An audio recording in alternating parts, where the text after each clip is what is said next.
Ikaw ba ay nawalan ng lupa? Nagulat ka na lamang isang araw, yung lupa mo ay nakapangalan na pala sa iba sa pamamagitan ng extrajudicial settlement with absolute sale. Ano ang dapat mong gawin? Mababawi mo pa ba ang lupa na kinuha mula sa iyong pangangalaga? Pag-usapan natin. Ano nga ba ang tinatawag na extrajudicial settlement with absolute sale?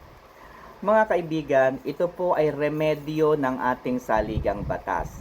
Ito po ang solusyon na ibinibigay ng ating saligang batas upang ang tunay na tagapagmana ng lupa ay hindi magkaroon ng alitan, upang hindi sila mag-away-away.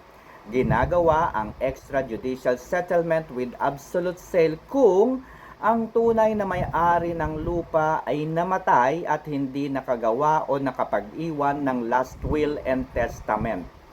Ginagawa ang extrajudicial settlement with absolute sale kung ang tunay na may-ari ng lupa ay hindi niya naibigay sa kanyang tagapagmana ang mga lupain niya. Halimbawa, may lupa sila sa Cavite, may lupa sila sa Batangas, may lupa sa Nueva Ecija, may lupa sa Pampanga, at meron siyang 5 anak o 6 na anak. Paano hahati-hatiin? Kanino mapupunta ang sa Cavite, sa Batangas, at iba pang lugar? Kung namatay ang tunay na may-ari at hindi alam kung kanino mapupunta, ilan ang sukat na mapupunta kay Pedro, ilan ang kay Petra, at ilan sa iba pang mga kapatid nito, isinasagawa ang extrajudicial settlement with absolute sale. Subalit, paano kung ang lupa, bago namatay ang may-ari, ay naibigay na niya sa isa sa kanyang mga anak ang lupa? Gumagana pa ba? Mayroon pa bang bisa ang extrajudicial settlement with absolute sale? Ang sagot, wala na. Sapagkat bago namatay ang may-ari, nailipat na niya. Alam na ng kanyang mga kapatid kung sino ang tunay na may-ari ng lupa. Alam na nila na isa sa kanilang mga kapatid nakapangalan ang kanilang lupa. Lalo na kung ang lupa bago namatay ang tagapagmana ay nakapangalan na, nakasulat na yung kanyang pangalan doon sa mismong titulo bilang common owner of the parcel of land. So, walang bisa yung extrajudicial na yan. Sir, kung wala pong bisa, ano ang dapat gawin? Okay, so kailangan nating malaman, kailangan nating matukoy kung paano nangyari na nailipat ang lupa sa pangalan ng iba. Gayong sa umpisa pa lamang ay alam na kung sino ang may-ari. Dito umiikot ang mga criminal offenses at mga civil offenses ng isang kumuha ng lupa o nagnakaw ng lupa. Paano niya naipangalan sa kanya o sa kanila ang lupa? Ano yung pamamaraan na kanilang ginawa? Kung sila ay nagsumite ng mga pekeng dokumento para patunayan na sa kanila ang lupa, it entails a criminal liability. Kung ang kumuha ng lupa ay gumamit ng mga pekeng pirma ng tunay na may-ari, it entails a criminal liability, and therefore they should be punished criminally. Okay? So kung napasa kanila yung lupa at gumamit sila ng mga pekeng dokumento, gumamit sila ng mga pekeng pirma ng may-ari, ito po ay isang kriminal na pagkakasala. At ito po ay may hatol na talaga namang hindi bababa sa 10 taon. Okay? So, kailangan nating patunayan, no? Kung ikaw ang may-ari ng lupa, kailangan mong patunayan. Una, maghanap ka ng mga dokumento na magpapatunay na ang pirma na nasa kanilang transfer of title ay peke at hindi iyon ang tunay na pirma nila. Ano-ano yung mga halimbawa ng mga dokumentong ito?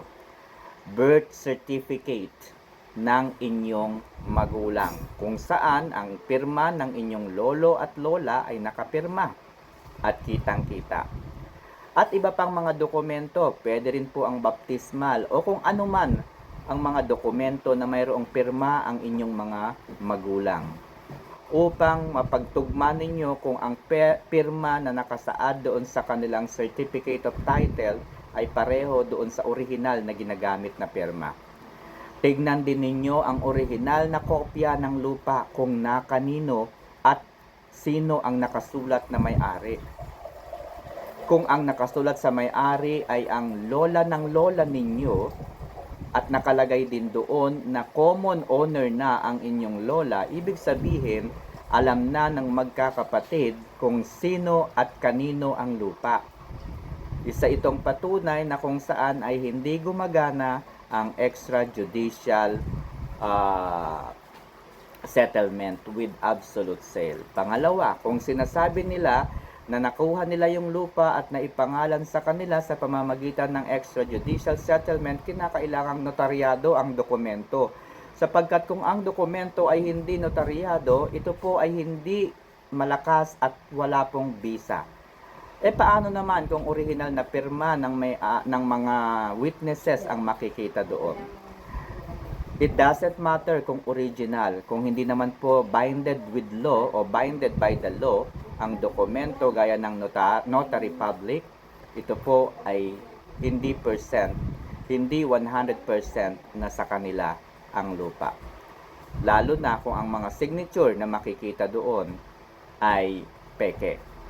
Pangalawa, basahin din po ninyo kung ano ang nakasulat sa extrajudicial settlement with absolute sale. Sapagkat malinaw din po doon nakalagay minsan na yung may-ari nandoon na, nag-agree kunyari. No? Isa po itong butas ng kanilang pagkuha ng lupa. So, yun lang, maaari kayong magsampa ng criminal cases at sunod po ninyo ang civil cases. Bakit po criminal at bakit hindi civil cases? Sapagkat kung ang ikakaso po ninyo sa kumuha ng lupa ay civil cases lamang, they can ignore kung ano ang magiging desisyon ng korte. Para lamang itong utang, no? Wala pong nakukulong sa utang. Kahit ilang libo man yan, ilang daang libo man yan, wala pong nakukulong sa utang. Diba? Kahit nga bumili ka kahit nga may credit card ka, ginamit mo yung credit card mo, pwede ka bang makulong sa hindi pagbabayad ng credit card? O kaya naman meron kang postpaid, may smart ka, nag-apply ka sa Globe, hindi mo nabayaran. Therefore, tinatawagan ka ng kanilang customer service representatives araw-araw, kada minuto, sinisingil ka. Pwede ka bang makulong? Hindi. Dahil ayon sa ating saligang batas, ang pagbabayad ng utang ay hindi pagkakasala. Okay? Ito ay obligasyon lamang. So, kung ang ipafile mong kaso ay civil case lamang, pwede nilang sabihin sa inyo na ayaw kong isoli ang lupa, may magagawa ba kayo? 'Di ba? Sasabihin nila sa inyo, o sige nga, babayaran na lamang namin kayo 50 million. O kaya sabihin natin, bayaran namin kayo ng 10 million. Kahit nanalo po kayo sa kaso, kung hindi nila kayo bayaran sa totoong buhay, wala po kayong magagawa. Again, wala pong nakukulong sa utang. Kasi lalabas po na utang yung 10,000 o 10 million na yun. Diba? Kaya dapat ang inuuna pong kaso ay kriminal para nang sa gayon ay mabigyan po sila ng karapat-dapat na parusa. Patunayan na ang kanilang ginawa ay labag sa batas. So, yun lamang. Sana po ay nakatulong sa inyo ang video na ito. Okay? Always seek a lawyer. Kung meron pa po kayong mas malalim na katanungan, makabubuti po na humanap at magtanong po kayo sa mga abogado. Okay? So, yun lang and God bless.